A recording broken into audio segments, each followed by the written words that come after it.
Try not to embarrass us this time, Naomi. You've done enough damage being the dumb one. My father, William Hartwell, said it the way he said everything difficult, with a polite smile and a small laugh, as if cruelty were just a kind of dinner manners.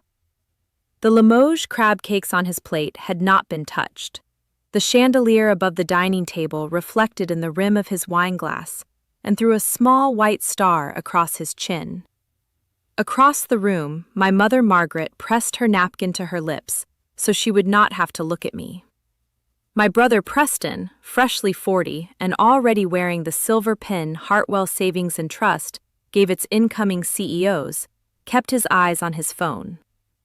Outside the leaded windows of the Hartwell house on Trad Street, Charleston rain was softening into mist. The grandfather clock in the hall, my grandfather's clock actually, ticked at exactly 76 beats a minute, the way it had ticked for the 52 years he had wound it himself, and the 23 months since he had died. I counted the ticks the way I always do when I need to stay in my body. I did not argue, I did not cry. I said, I understand. What my father did not know, sitting there sipping the Sancerre he was so proud of, was that 2 hours earlier, a man named Harrison Pike had walked into my watch shop on King Street, set a thin manila envelope on the workbench beside my loop, and said 5 words my grandfather had paid him to deliver. He owes you $47 million.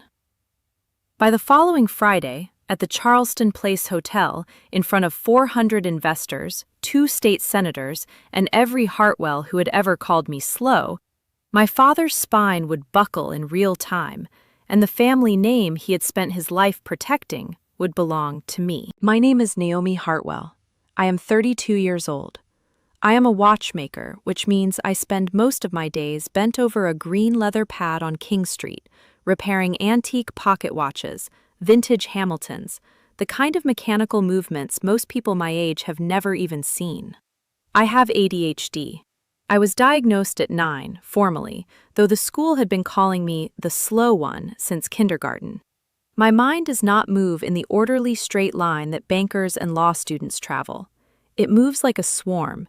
It sees 5 things at once, recognizes patterns between them, and then has trouble remembering what time my dentist appointment is.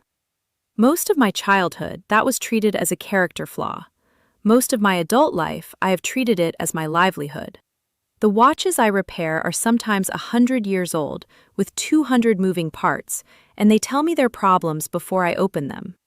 I can hear when a balance wheel is half a beat off. I can see when a hairspring has been touched by oil it should not have been touched by. The rest of the world calls that a niche skill. My grandfather called it vision. His name was Walter Hartwell. He founded Hartwell Savings and Trust in 1962, out of a one-room office on Meeting Street, with a single secretary and a passbook ledger he wrote in by hand. Over 6 decades, that small office became 38 branches across South Carolina and a private wealth division that managed $900 million in assets. My grandfather did this without a Harvard degree, without a Yale degree, without my father's confidence, and without my brother's smile. He did it with a notebook, a fountain pen, and the kind of pattern recognition that, when I was small, he told me I had inherited from him and from no one else in the family. He died of a stroke on a Tuesday in February of 2023. I was 30. I was the only family member who visited him every Sunday in the year before he died. My father took over the bank. My brother Preston, Yale Law, Skadden Arps, regional pride of Charleston, was being groomed to take over the bank from him. My mother served on 3 charity boards and 1 museum committee, and had not been in my watch shop once in the 4 years it had been open. I lived in a 1-bedroom carriage house behind a dentist's office on Calhoun Street. My rent was $900. I owned 6 pairs of shoes. The Hartwell family did not consider me a Hartwell exactly. I was the embarrassment they referred to in a soft voice at parties, when someone asked how many children Margaret had. We have 2, my mother always said, and a daughter. She thought she was being kind. For most of my life, I accepted that arrangement. I told myself it was easier to be unseen than to be hated. I told myself my grandfather's love was enough. I was wrong about that last part. He had been planning for the better part of a decade to make sure his love would not just be enough, it would be the lever that turned everything. It is easy to say a family was cruel. It is harder to remember the specific shape of cruelty, the dates, the dollar amounts, the way the chandelier light fell on a brother's smirk. I have spent my whole life trying not to remember. After Harrison Pike walked into my shop, I started writing it down. The earliest one I can place precisely is March of 1999. I was 7. My mother had taken me to Dr. Hadley's office on Broad Street for a reading test. When the doctor told her, gently, that I had ADHD and a small auditory processing issue, but was, in his exact words, an unusually intelligent child, my mother thanked him, paid the bill, and on the car ride home turned in her seat and said, "Don't repeat any of that to your father, Naomi. He'll think you're making excuses." We did not pursue treatment for another 4 years. When we finally did, it was only because a school administrator threatened to hold me back a grade. Meanwhile, Preston, who was 11 and already taking debate seriously, had been enrolled at Porter God the year before and given a private tutor who came 3 times a week. The tutor was paid $85 an hour. The family paid for him, I would later learn, out of an account that belonged to my grandfather. Christmas Eve 2004. I was 12. 26 relatives gathered around the long table at the Trad Street house. My father stood at the head, raised his glass, and announced that Preston had been accepted to the Yale Summer Scholars Program. Applause, cheers. He looked down the table at me and added, in that bright social tone families use to hide their meaning, "And we'll see what we can do for our little artist." A few cousins laughed. My grandfather, seated to my left, did not laugh. He reached under the tablecloth and put his hand on my hand and squeezed. He said nothing. He did not need to. I will remember the warmth of his palm and the bone in his thumb for the rest of my life. In 2010, my parents threw Preston a graduation party at the Carolina Yacht Club. 200 guests, a live band from Atlanta, a budget, I learned years later, of $78,000. 2 years later, when I graduated from the College of Charleston with a degree in art history and a minor in horology, the study and repair of timepieces, my parents did not attend. They sent a card that said, "Congratulations, sweetheart, we knew you'd find something." My father was at a banking conference in Atlanta. My mother had a junior league luncheon. Preston, who had already graduated from Yale, sent a bottle of champagne that arrived 3 days late. My grandfather flew up from Florida, where he was already half retired, and stood in the cistern yard in the South Carolina heat, clapping until his hands turned pink. In 2016, I asked my father for $30,000 to open a watch shop on King Street. He laughed. "Naomi, sweetheart, running a business is not a hobby. You can barely keep a checkbook." I had, in fact, kept my checkbook balance to the cent for 9 years. He did not lend me the money.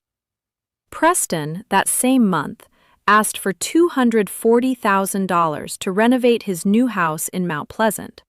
He got it in a wire transfer the next day. I opened the shop anyway, with savings, a credit card, and a $5,000 loan from my grandfather, who insisted I repay it in installments of $40 a month so I would learn discipline. I paid the loan off in 3 years and 4 months. He kept every check uncashed in a drawer. I found them later. All 40 of them, paper-clipped together, with a note that said, "This is yours, Naomi. I told you so." In 2019, my grandfather had his first stroke. My parents visited him twice in 8 months. I visited him every Sunday. I drove 43 miles each way to the assisted living facility outside Beaufort, brought him coffee, brought him the Wall Street Journal, brought him a steno notebook in which we would, on his good days, work through the financials of his old bank line by line. He would say, "Naomi, what do you see here?" And I would point and say, "These 3 vendor invoices don't fit. This one is being double paid through a holding entity." He would smile and say, "That is my granddaughter." What I did not know until 2 years after he died was that he was recording those conversations on an old cassette recorder he kept tucked beneath his lap blanket. He had 83 tapes when he died. He had told the head nurse exactly where to send them. In February of 2023, my grandfather died. The funeral was held at Grace Church on Wentworth Street. 200 mourners. The mayor came. 3 congressmen sent letters. My father gave the eulogy. He spoke for 12 minutes about my grandfather's vision and discipline and legacy, and he did not mention my name once. When I had asked the night before if I might say a few words, my mother had looked at me as if I'd asked to drive the hearse. "Naomi, sweetheart," she said, "you wouldn't even get through it. Let your father handle it. He's the only one who can do it justice." I sat in the second pew and watched my father turn my grandfather into a Hartwell brand. Preston sat beside him. They were already wearing the suits they had picked out for the post-funeral board meeting. That was the moment I almost saw it. The shape of what had been happening, all of it, for 30 years. But I was tired. I was grieving. And it is much easier when you are grieving to keep believing that your family loves you in their own way than to admit they have been treating you like an asset to be managed. So I went home, locked my shop door, and grieved alone for 1.5 years. The catalyst came on a Sunday in early September of 2024. Preston had just been nominated by the board of Hartwell Savings to succeed my father as CEO. The official announcement gala was scheduled for the following Friday at the Charleston Place Hotel. 400 guests, investors, State Senator Carolyn Pruitt, the chairman of the South Carolina Bankers Association. That Sunday, the family gathered for dinner at the Trad Street house. My father said the line, "Try not to embarrass us this time, Naomi. You've done enough damage being the dumb one." Margaret pressed her napkin to her mouth. Preston scrolled on his phone. 2 hours earlier, in the back room of my shop on King Street, Harrison Pike had set a thin manila envelope on my workbench and used the word O's. Harrison Pike was 61, silver-haired, in a charcoal suit that did not quite fit him anymore. He had a soft Savannah voice and a leather case that had seen 40 years of work. "Miss Hartwell," he said, "your grandfather hired me in 2018. I have been waiting for instructions to deliver this envelope ever since." I set down the loop. I closed the back of the 1953 Hamilton I had been working on. I gestured to the chair across from the bench. He opened the envelope. The first page was a notarized trust document dated September 11, 2018, signed by my grandfather in his clear, thin hand. The trust was named the Naomi A. Hartwell Generational Trust. The settlor was Walter S. Hartwell. The sole beneficiary was me. The trust held, as of the most recent statement Harrison had received, $47,200,000 in a combination of preferred stock in Hartwell Savings and Trust, 3 commercial buildings in downtown Charleston, 2 parcels of undeveloped land outside Beaufort, and a managed cash account at a private bank in Atlanta. The trust was supposed to have vested on my 30th birthday. It had not. The second page was a letter in my grandfather's handwriting dated January 4, 2023, 6 weeks before he died. It read, in part, "Naomi, if Harrison is sitting across from you, it is because your father failed the test I gave him. I gave him 3 years to acknowledge this trust and pay you what is owed. He did not. He used this trust as collateral on a private loan and concealed its existence from you. I have prepared the evidence. Harrison will help you bring it forward. I love you. Do not be afraid. The third page was a forensic accounting report, prepared by a firm in Atlanta my grandfather had retained the year before his death. It documented, line by line, how my father, William Hartwell, acting as interim trustee, had pledged the trust's holdings against a personal loan of $11 million to fund a private real estate venture in his and Preston's names. He had forged my signature on the trust acknowledgement form. The date next to my forged signature was August 14, 2022. I had been at the assisted living facility with my grandfather that entire day. I had the visitor log.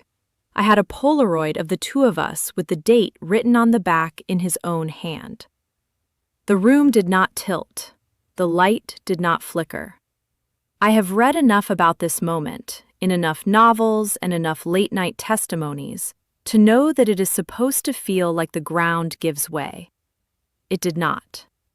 It felt like a watch finally being wound, the slow gathering of tension in a mainspring that has been slack for 30 years.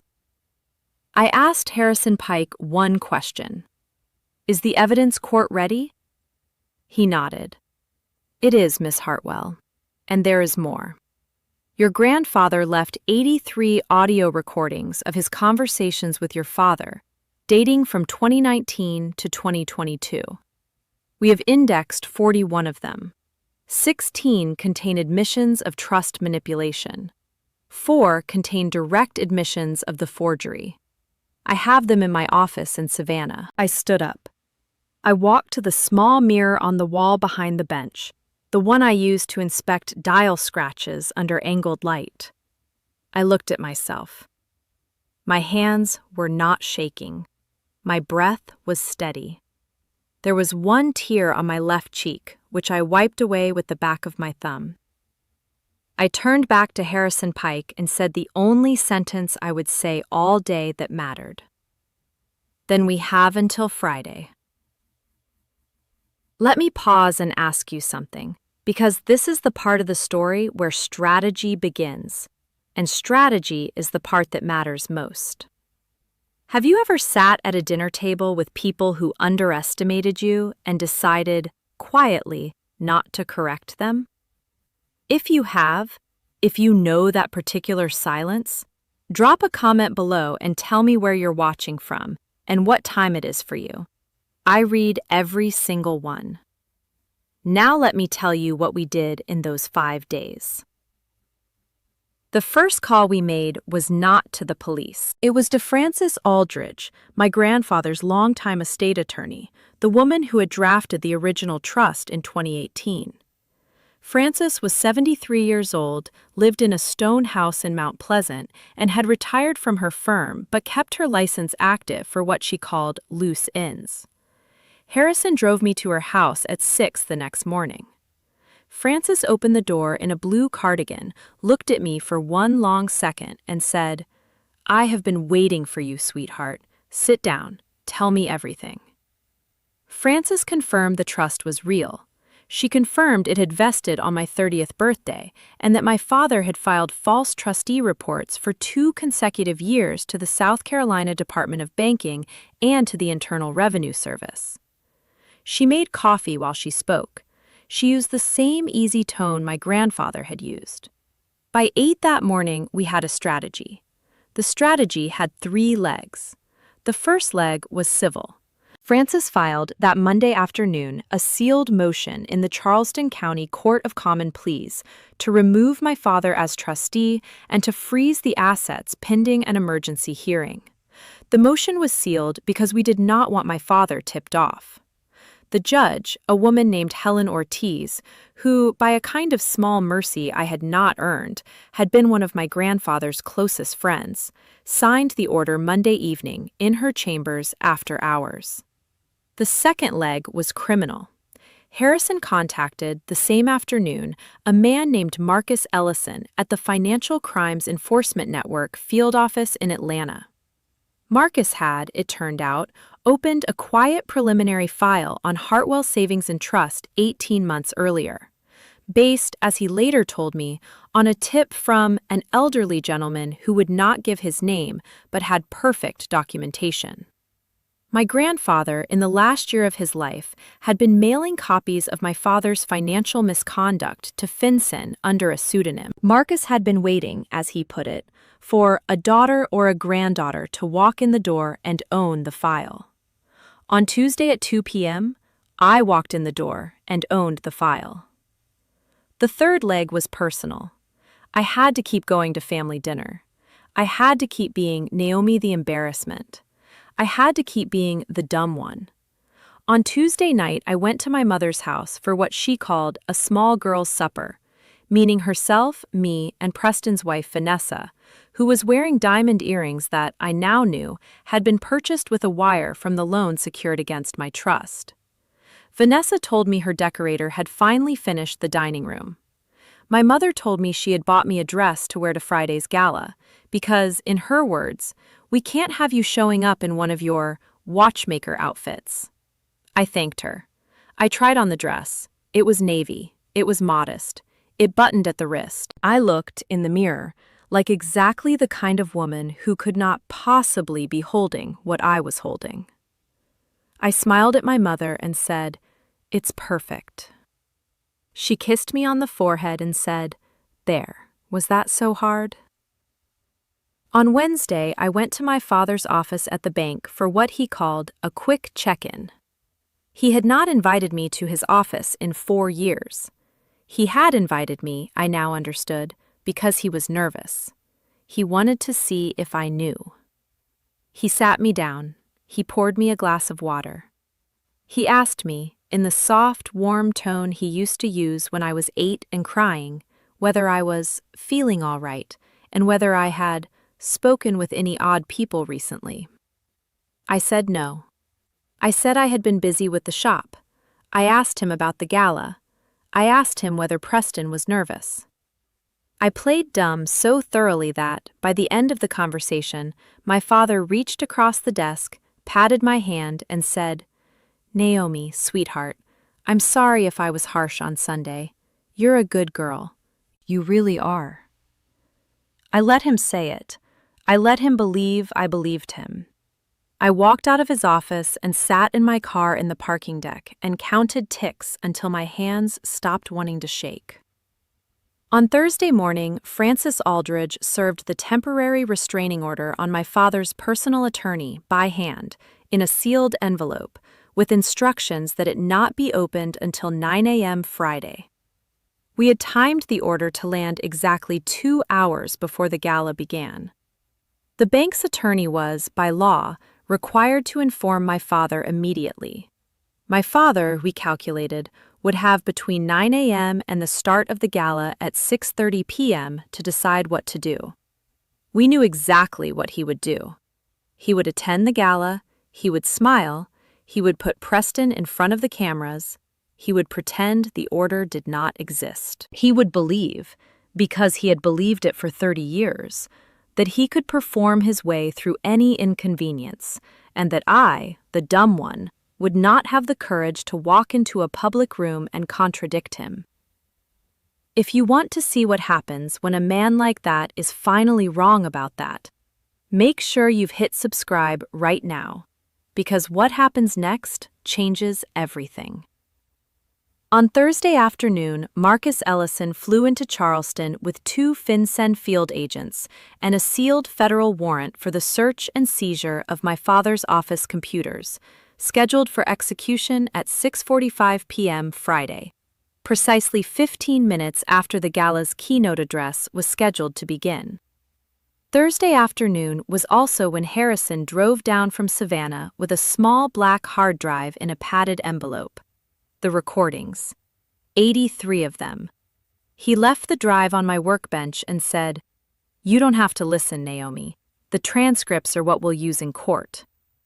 I listened anyway. I closed the shop at 5. I made coffee. I put on the headphones I use to listen for the tick of a wheel when I'm diagnosing a watch, and I sat at the bench and played the first tape. My grandfather's voice came through the headphones thin and tired, but unmistakably his. The date stamp was January 11th, 2020. He was in his armchair in Beaufort. My father was sitting across from him. My grandfather said, calmly, "William, the trust for Naomi is not yours to touch. It vests in 2 years. I am asking you, directly, to confirm you have not encumbered the assets." My father, in a voice I had heard my entire life, the soft, warm boardroom voice, the placating hand, said, "Dad, of course not. She's not ready for it. She wouldn't even understand what to do with it. But we're keeping it safe." I sat very still. I listened to the next tape, and the next, and the one after that. By the 7th tape, my father had stopped pretending. By the 11th, he was justifying. By the 14th, he was sneering.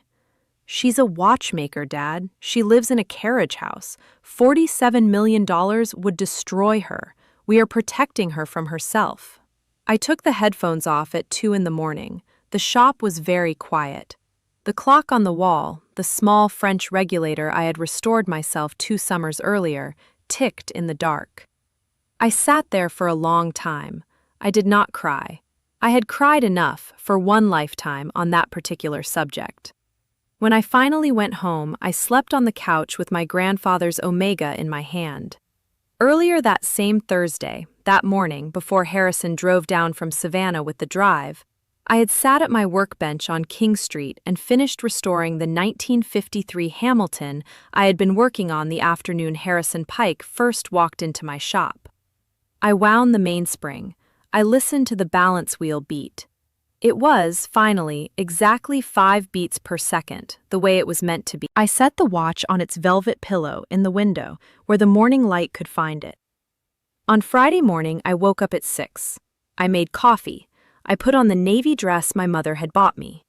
I drove to Francis Aldridge's office downtown, where Harrison Pike was waiting with a leather folder containing one duplicate set of all the evidence.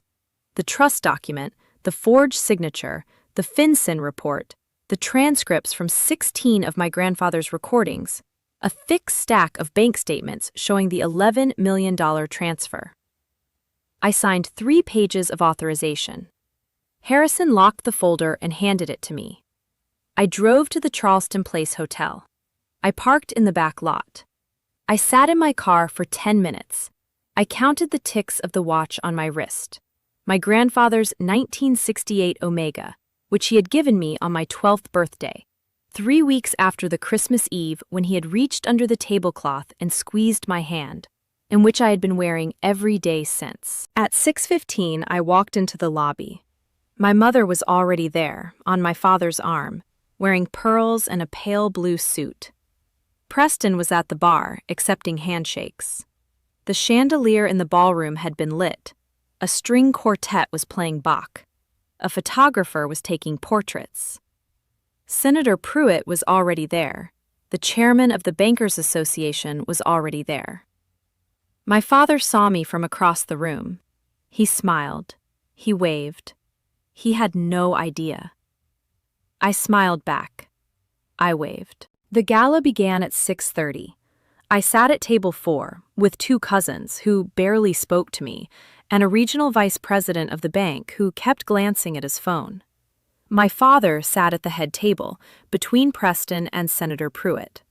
My mother sat 2 seats down from him, smiling the smile she had been perfecting since 1989. At 6:45, on cue, my father stood. The string quartet quieted. The conversation in the room hushed. He thanked the senator for attending. He thanked the chairman. He thanked the Hartwell board. He launched into the speech he had been writing for 2 months. I listened. I let him have it. I let him have every minute. He spoke for 14 minutes about the legacy of Hartwell Savings and Trust.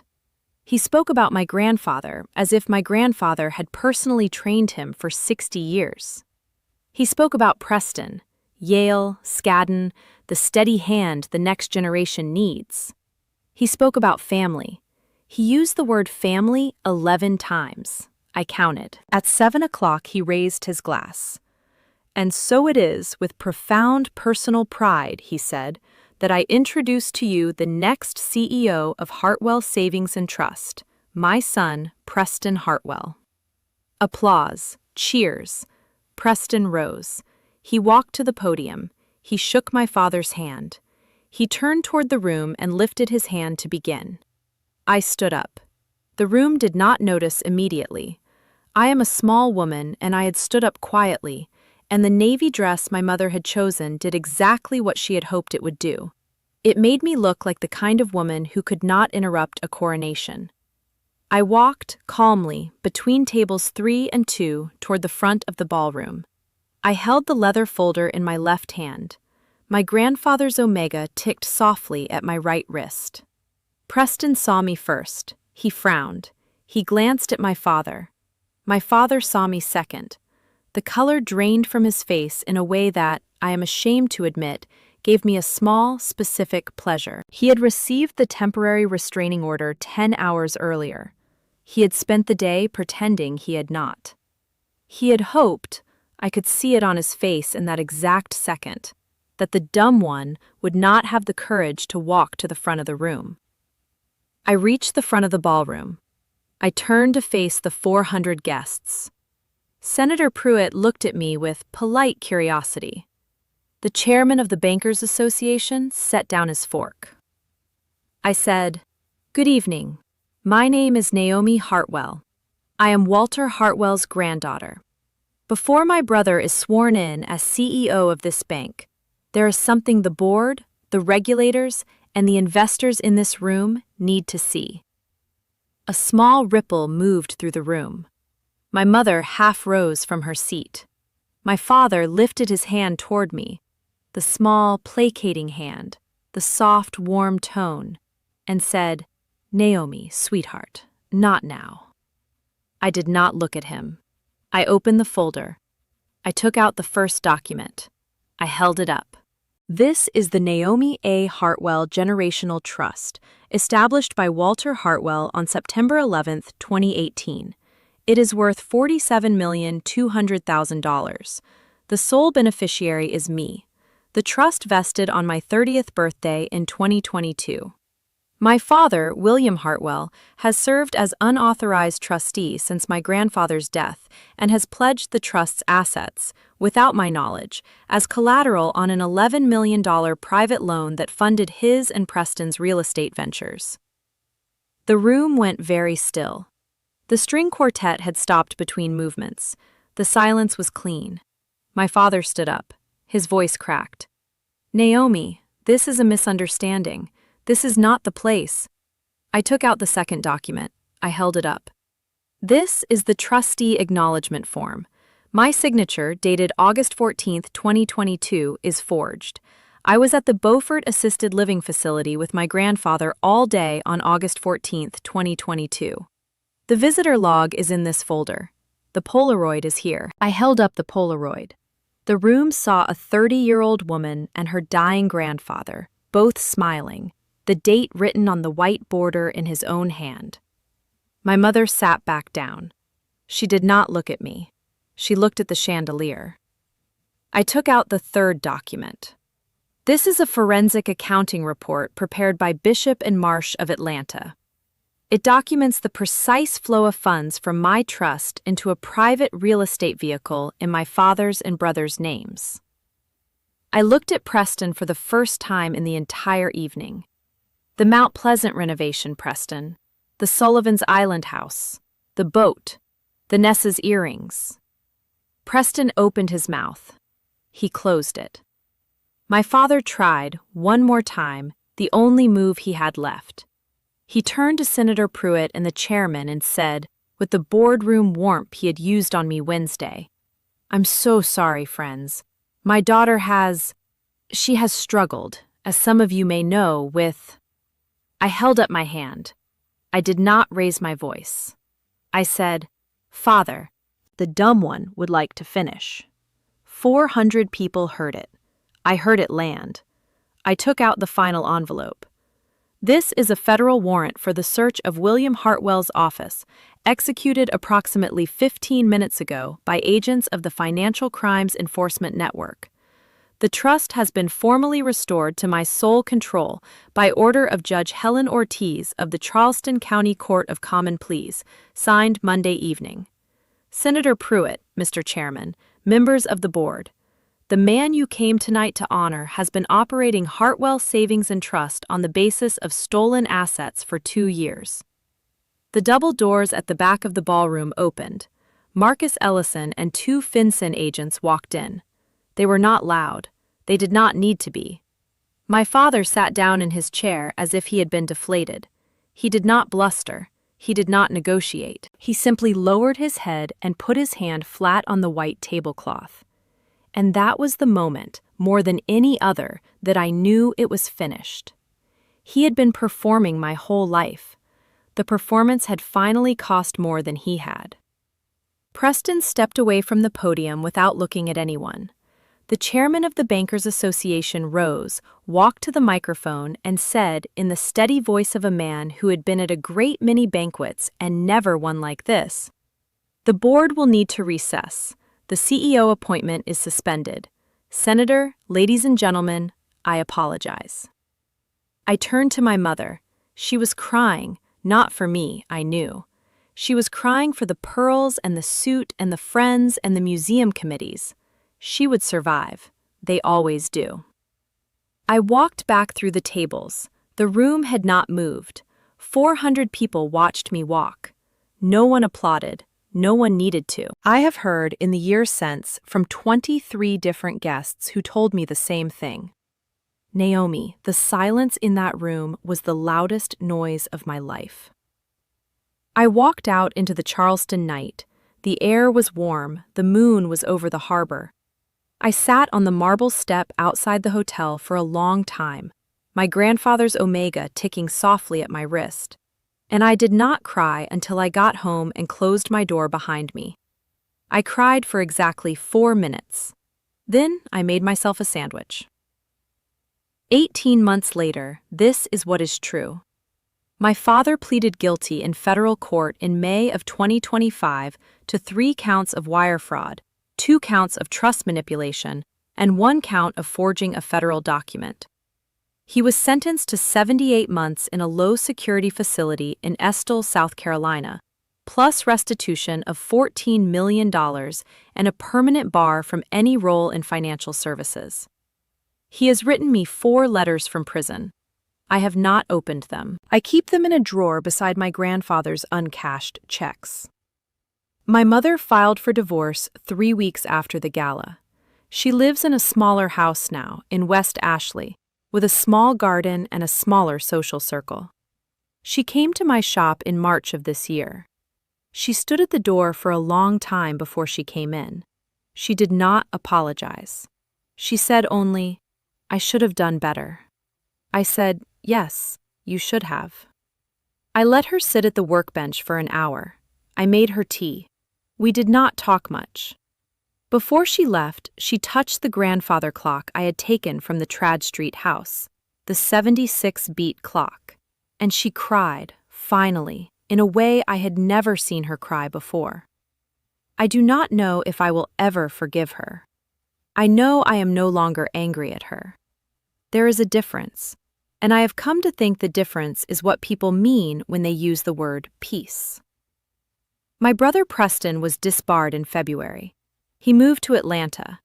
He works as a paralegal at a mid-size firm. He sent me an email in November that said simply, "You were never the dumb one. I'm sorry." I did not reply. I may, one day. I have not decided. I am now the sole owner of $47.2 million and a controlling interest in Hartwell Savings and Trust. I did not take the CEO seat. I appointed a woman named Carla Benitez, who had been my grandfather's chief of staff for 19 years and who knows the bank the way I know a balance wheel. I sit on the board. I attend 2 meetings a quarter. I do not pretend to be a banker. I am, still, a watchmaker on King Street. I founded, 6 months after the gala, the Walter Hartwell Foundation for Neurodivergent Learners. We provide diagnostic testing, tutoring, and small business grants for kids across South Carolina with ADHD, dyslexia, autism, and auditory processing differences.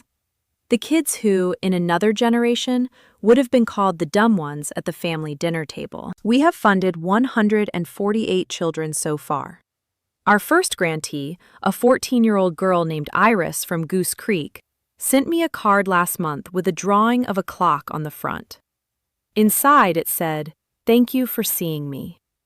I keep the card on the workbench beside the loop, where I can see it whenever I look up. I still wear my grandfather's Omega. It still ticks at exactly 5 beats a second. Every morning when I wind it, I think of him sitting in that chair in Beaufort, with his lap blanket and his cassette recorder, planning for years the gift that would finally make me unmissable. If you have ever been told you were the dumb one, the slow one, the difficult one, the one your family loved but did not respect, I want you to hear me. You are not what they called you. You are what you do quietly over years while they are not watching. Your patience is not weakness. Your patterns are not flaws. Strength does not announce itself at the family dinner. It announces itself at the gala. If this story moved you, if any part of it sounded like something that happened to you, or to your mother, or to your sister, tell me in the comments. Where are you watching from? What did your family call you when they thought you weren't listening? I read every comment, every single one. And if stories like this, quiet, patient, dignified comebacks, resonate with you, subscribe and stay with us. The next one is already being written. My name is Naomi Hartwell. I am 33 years old now. I am a watchmaker on King Street in Charleston, South Carolina. And every morning, when I wind my grandfather's Omega, I remember the only sentence in this whole story that ever needed to be said. The dumb one would like to finish.